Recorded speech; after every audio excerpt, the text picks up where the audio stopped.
Hello everyone, welcome to exam ट्रेजी। आज की इस वीडियो में हम लोग बात करेंगे जेएनयू के लिए जितने भी ऐसे स्टूडेंट हैं जिन्होंने सीयूईटी का एंट्रेंस एग्ज़ाम दिया था for BA foreign language in Jawaharlal Nehru university. तो आज की इस वीडियो में हम लोग बात करेंगे कि आपका स्कोर कितना है, तो उस हिसाब से जो है आपका प्रेफरेंस क्या होना चाहिए था और आपको कौन कौन से सब्जेक्ट्स मिलने की चांसेस हैं। तो बेस्ड ऑन बहुत सारे स्टूडेंट्स के जो स्कोर कार्ड को हम लोगों ने कंपाइल किया एंड उनके प्रेफरेंस एंड एवरीथिंग देख के, तो इस वीडियो में हम लोग कैटेगरी वाइज भी डिस्कस करेंगे। तो इस वीडियो को पूरा देखिए, यहाँ से आपको एक आइडिया मिल जाएगा कि आपका कितना स्कोर है, आप किस कैटेगरी में फॉल करते हैं, तो आपको कौन कौन से सब्जेक्ट्स जो है मिलने के चांसेस हैं। और आप ये भी देख सकते हैं कि इस हिसाब से आपने अपना कोर्सेज के लिए चॉइस डाला है या नहीं डाला है। तो यहाँ पे आप देखिएगा कि हम लोगों ने इसको क्लस्टर वाइज 3 क्लस्टर में डिवाइड कर दिया गया है। ये अब तो क्लस्टर नहीं है, लेकिन पहले जब एंट्रेंस एग्जाम जेएनयू का सेपरेटली होता था तो इस तरीके से क्लस्टर वाइज पहले पेपर्स होते थे। ठीक है, तो एक है आपका यूरोपियन लैंग्वेज जिसको कि हम लोग ने क्लस्टर 1 में डाला है, French, German, Russian and Spanish. Cluster 2 Asian language हो जाता है, कोरियन, जापानीज एंड चाइनीज। और cluster 3 middle east, Arabic, Persian and Pashto. तो टोटल जो है जेएनयू में 10 लैंग्वेजेस का आपको ऑप्शन दिया जाता है। और इन 10 लैंग्वेजेस में आपको कोई भी 3 लैंग्वेज चूज करना होता है। और जितने भी ऐसे स्टूडेंट हैं जो नेक्स्ट ईयर के लिए प्रिपरेशन कर रहे हैं, तो आप लोग जो है अभी से अपना प्रिपरेशन स्टार्ट कर सकते हैं। और आप लोग को प्रिपरेशन स्टार्ट करने के लिए 84488788 पे कॉल या व्हाट्सएप कीजिए, फिर हम लोग आपको सारा डिटेल्स प्रोवाइड करेंगे। और एग्ज़ाम ट्रेजी की तरफ से जो है क्लासेस, कंप्लीट क्लासेस भी प्रोवाइड की जाती है। तो सबसे पहले हम लोग बात करते हैं जनरल कैटेगरी का। और जनरल कैटेगरी में बेस्ड ऑन आपकी स्कोर कितने हैं, अगर मान लीजिए आप का स्कोर +400 है, तो पहला प्रेफरेंस जो है आपको क्लस्टर 1 से ही चूज करना चाहिए या क्लस्टर 2। क्लस्टर 1, क्लस्टर 2 मतलब कि यूरोपियन लैंग्वेज या एशियन लैंग्वेज में आप कोई भी कर सकते हैं, आपको मिल जाएगा। सेकेंड प्रेफरेंस अगेन क्लस्टर 1 या क्लस्टर 2 से। थर्ड प्रेफरेंस आपको कोई भी एक लैंग्वेज क्लस्टर 3 से दे देना चाहिए। अगर मान लीजिए आप क्लस्टर 3 नहीं देना चाहते हैं, तो आप थर्ड प्रेफरेंस भी क्लस्टर 1 या 2 से ही डाल सकते हैं। क्योंकि 400 प्लस मार्क्स है, तो ज़्यादा चांसेस है कि आपका एडमिशन हो जाएगा। दूसरा आता है between the range of 350 to 400। और इसको फिर हम लोगों ने पहले जो बनाया था इसको थोड़ा सा रिवाइज किया है। तो अगर आपका मान लीजिए आप जनरल कैटेगरी में हैं और बिटवीन 350 टू 400 आपका फॉल करता है, तो पहला प्रेफरेंस आपका 1 या 2 से होना चाहिए। सेकंड प्रेफरेंस और थर्ड प्रेफरेंस दोनों आपका क्लस्टर 3 से होना चाहिए। बिलो अगर 350 है, तब उस केस में आपको जो है प्रेफरेंस के लिए तीनों क्लस्टर 3 से ही चूज करना चाहिए। क्लस्टर 1, क्लस्टर 2 आपको नहीं मिलेगा। नहीं मिलेगा इन द सेंस कि कट ऑफ ज़्यादा जाएगा, इसलिए नहीं मिलेगा। और बहुत सारे लोग ये प्रेफरेंस में गलती कर देते हैं। तो जितने भी हम लोग के स्टूडेंट होते हैं, हम लोग ने सबको ये पीडीएफ भेजा था, समझाया था बहुत सारे लोगों को कि क्यों हम लोगों को क्यों प्रेफरेंस इंपॉर्टेंट हो जाता है, प्रेफरेंस का सिलेक्शन कैसे किया जाता है। नेक्स्ट आ जाता है ओबीसी कैटेगरी में। तो ओबीसी कैटेगरी में अगर आपका 390 प्लस है, मतलब आप ओबीसी कैटेगरी से हैं, तो मिनिमम आपका 500 में आउट ऑफ 500 390 आया है, तो आपका फिर जो है प्रेफरेंस 1, प्रेफरेंस 2 आपका क्लस्टर 1 या 2 दोनों में से आप कोई भी चूज कर सकते हैं। और क्लस्टर 3 जो है आपका प्रेफरेंस 3 में जाना चाहिए। अगर आपका 320 टू 390 जा रहा है, तो उस केस में आपका सिर्फ पहला प्रेफरेंस जो है क्लस्टर 1 या क्लस्टर 2 से होना चाहिए। प्रेफरेंस 2 और प्रेफरेंस 3 आपका दोनों क्लस्टर 3 से ही होना चाहिए। और बिलो 320 है, तो उस केस में आपका जो है तीनों प्रेफरेंस आपको क्लस्टर 3 से ही चूज करना चाहिए। ये हम लोग इसलिए बता रहे हैं क्योंकि ये सारा डिपेंड करता है कि आपको जो एडमिशन मिलेगा तो वो किस सब्जेक्ट में मिलेगा, क्योंकि बहुत सारे लोग अप्लाई करते हैं। अब लोग अगर मान लीजिए आपको जो प्रेफरेंस 3 में देना चाहिए था वो प्रेफरेंस 1 में अगर आपने दे दिया तो थोड़ी सी एडमिशन में मुश्किल हो जाती है।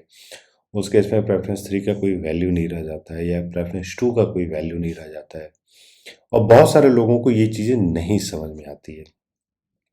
EWS कैटेगरी से हैं, अगर आपका 390 प्लस है तो आपका क्लस्टर 1 क्लस्टर 2 दोनों में से कोई भी आप जो है प्रेफरेंस 1 या 2 में दे सकते हैं, और अगेन प्रेफरेंस 3 क्लस्टर 3। तो बेसिकली हम लोगों ने यहाँ पे क्या किया है कि ये प्रेफरेंस अगर आप देखिएगा तो ऑलमोस्ट सभी का सेम है। ठीक है, कि कौन से प्रेफरेंस में आपको कौन से सब्जेक्ट चूज करना चाहिए या कौन से क्लस्टर से चूज करना चाहिए। मेन जो वेरिएशन आता है वो स्कोर कार्ड में आता है कि आपका कितना स्कोर से कितने स्कोर तक में आपको कौन सा प्रेफरेंस मिल सकता है, कौन सा प्रेफरेंस आपको देना चाहिए। तो मोस्टली फिर अगेन PWDs हैं, तो आपका जो मिनिमम जनरल कैटेगरी से हैं PWD हैं तो 350 से भी आपको मिल जाएगा। 350 अगर आप ला रहे हैं तो क्लस्टर 1 से आपको मिलने के चांसेस हैं। तो एक जो आपको ये पूरे पैटर्न में समझने की ज़रूरत होती है कि मेरा पहला प्रेफ़रेंस क्या होना चाहिए बेस्ड ऑन ये स्कोर कैटेगरी। जो अलग-अलग चीज़ें आपको इम्पोर्टेंट हो जाती है देखना है कि आपका स्कोर क्या है, दूसरा आपका कैटेगरी क्या है, और थर्ड फिर उस हिसाब से आप जो है अपने प्रेफ़रेंस को सेलेक्ट करते हैं कि आप किस प्रेफ़रेंस में लाइक कर रहे हैं। अगर आप ये देख लेते हैं कि आप कहाँ लाइक कर रहे हैं तो उस हिसाब से तो तीनों प्रेफ़रेंस में आप कौन-सा सेलेक्ट कीजिएगा, और ये आपके एडमिशन के प्रोबेबिलिटी को, चांसेस को बहुत ज़्यादा एनहांस कर देता है। अब वैसे ही हम लोग डिस्कस करते हैं P2 कैटेगरी से। P2 category in the sense कि JNU में अभी भी 80-20 का रेशियो है। तो P2 कैटेगरी में सेपरेटली हम लोग बताएंगे कि कौन कौन सा सब्जेक्ट को आपको चूज करना चाहिए बेस्ड ऑन मार्क्स, तो आपका एडमिशन का चांसेस ज़्यादा हो जाता है, तो वो हम लोग सेपरेटली डिस्कस करेंगे। लेकिन अगर आप P2 कैटेगरी हैं, जनरल कैटेगरी हैं, तो ये 420 प्लस है अगर आपका, तभी आपको प्रेफरेंस 1 से चूज करना चाहिए। प्रेफरेंस 1 में क्लस्टर 1 या क्लस्टर 2 से चूज करना चाहिए। And this is true for both male and female candidates. तो ऐसा नहीं है कि मेल कैंडिडेट्स के लिए सेपरेट है, फीमेल कैंडिडेट्स के लिए सेपरेट है, ऐसा नहीं है। This is true for both male and female candidates. ये जो एनालिसिस हम लोग किया है वो दोनों के स्कोर्स को कंबाइन करके ही हम लोगों ने किया है। वैसे ही अगर आप देखिएगा ओबीसी कैंडिडेट्स हैं तो और P2 कैटेगरीज हैं तो मिनिमम आपको 400 अगर है तो आप कहीं ना कहीं सेफ साइड में हैं। ओबीसी कैंडिडेट 400 मार्क्स और क्लस्टर 1 या क्लस्टर 2 मतलब यूरोपियन लैंग्वेज या ईस्ट एशियन लैंग्वेज मिलने का आपका चांस बहुत ज़्यादा हो जाता है। अगर आप ST/SC से हैं तो मिनिमम 390 आपका अगर है तो उस केस में अगेन चांसेस इंक्रीज हो जाता है।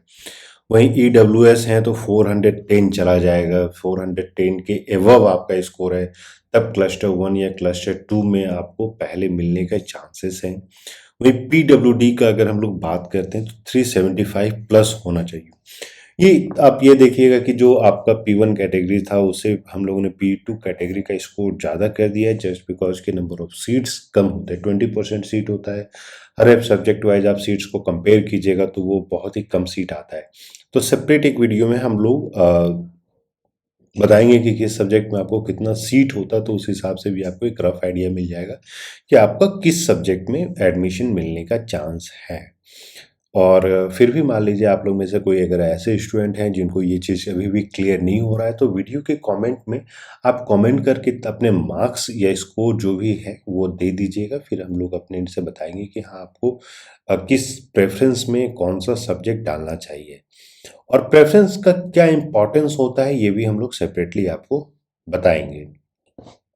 ठीक है, और ये हम लोगों का जो है ये एक एडवाइजरी है इन द सेंस कि you are free to choose. मान लीजिए आपका 100 स्कोर आ रहा है, अगर आप बोलिएगा कि नहीं मैं मेरा प्रेफरेंस 1 प्रेफरेंस 2 प्रेफरेंस 3 तीनों क्लस्टर 1 से ही रहेगा, you are free to do that. Although आपको एडमिशन नहीं मिलेगा for various reasons, number 1 being आपके स्कोर बहुत कम है।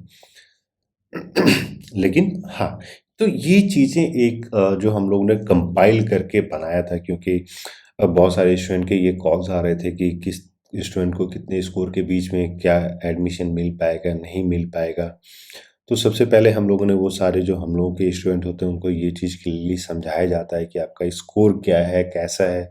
और ये हम लोगों ने जो कंपाइल किया है बेस्ड ऑन जो बहुत सारे स्टूडेंट लोगों ने बताया था, हम लोगों ने एक फॉर्म भी फिल अप करवाया था, उसमें उन लोगों ने सभी ने अपनी स्कोर्स को भी डाला था। और बहुत सारे ऐसे स्टूडेंट हैं जिनका 400 प्लस स्कोर है। तो एक बार आप लोग फिर से ये देख लीजिए वीडियो, इसमें आपको सारा चीज़ क्लियर हो जाएगा। और जितने ऐसे स्टूडेंट हैं जो इस बार मान लीजिए किसी कारणवश आपका स्कोर जो है लो गया है, और अगर आप नेक्स्ट ईयर के लिए प्रिपरेशन करना चाह रहे हैं तो अभी से आप प्रिपरेशन स्टार्ट कर दीजिए। एग्ज़ाम ट्रेजरी को कॉल या मैसेज कीजिए on the number 8448878849 and will provide complete details about the preparation, जहाँ पे हम लोग टेस्ट सीरीज, क्वेश्चन बैंक, क्योंकि एग्जाम ट्रेजरी की तरफ से एक चीज़ जो हम लोग बहुत ज़्यादा करते हैं वो है क्वेश्चन सॉल्विंग। और जितने बच्चों ने इस बार क्वेश्चन सॉल्व किया था, इधर वो इंग्लिश का हो, जनरल टेस्ट का हो, सभी को फ़ायदा हुआ है और उन सभी स्टूडेंट्स के जो हैं स्कोर्स अच्छे हैं। इसके अलावा अगर आपके पास कोई और क्वेश्चन है, क्वेरी है, तो give us a call and will try to solve it as soon as possible. Thank you and we wish you all the best.